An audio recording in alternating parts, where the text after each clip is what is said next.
Il n'y a pas d'alternative. C'était le refrain connu d'une chanson populaire du capitaliste qu'on a reçu droit dans les gencives et plein la gueule de Reagan et Thatcher. Le système capitaliste détruit la nature et épuise nos ressources. Il n'y a pas de surprise. De concert avec le système patriarcal, ils exploitent et méprisent. Dans mon bestiaire sont des chacals. Pour les espèces, les glaciers, les océans, les forêts, les terres arables, mais, hein? Alors que la beauté du monde diminue comme peau de chagrin, les inégalités sociales augmentent. On veut sauver notre peau, mais en vain. Quand l'environnement se dégrade, les droits des femmes, c'est automatique, ça détériore. C'est comme si on montait en grade à l'heure des statistiques et des grands rapports. Et pour les femmes autochtones, c'est plus grave encore. Elles détiennent tous les records. Pour que se perpétue ce système qui tue, les gestes individuels seraient notre salut. Laver à la main les couches qui puent, gérer nos poubelles de manière intelligente sans qu'elles puent, partir des pousses énergisantes pour mieux qu'on évacue. J'en ai plein mon que c'est toujours aux femmes qu'ils pensent. Ça fait leur affaire qu'ainsi on se dépense, car ils ont peur qu'un jour on s'affaire à se défaire de leur grande puissance. Mais quand même, nous ne sommes pas un baril de pétrole. Nous avons peu de valeur aux yeux des grosses entreprises.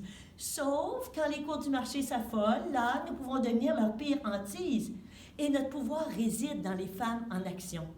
Plus elles font partie des décisions, plus l'environnement compte et plus la vie se raconte et a des chances d'évolution.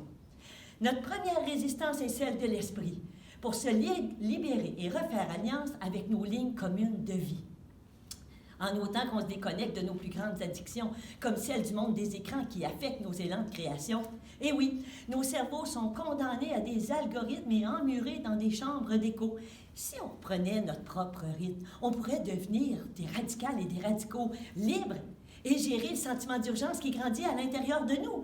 Faisons face aux évidences. La technologie ne réglera pas tout et s'adapter sans réduire est une cause perdue d'avance. C'est vrai qu'à nous voir vivre, on pourrait croire à de l'indifférence, tant on s'enivre le désespoir de folles abondances. Mais ce n'est qu'une façade, car en dedans, ça gronde, genre de colère tornade qui se répand féconde. Ça tourbillonne, camarades, entrons dans la ronde. Travailler sur les égalités et sur la beauté, c'est tout aussi urgent et radical qu'équilibrer notre bilan carbone final. Et pas besoin du grand soir, les petites soirées suffisent, celles qui soignent nos idées noires et agitent nos ondes grises. Rappelons-nous Camus, le monde est absurde. Nous sommes révoltés contre nos servitudes, prêts à délaisser notre quiétude pour une suite du monde collective, poussée par l'espérance de vivre.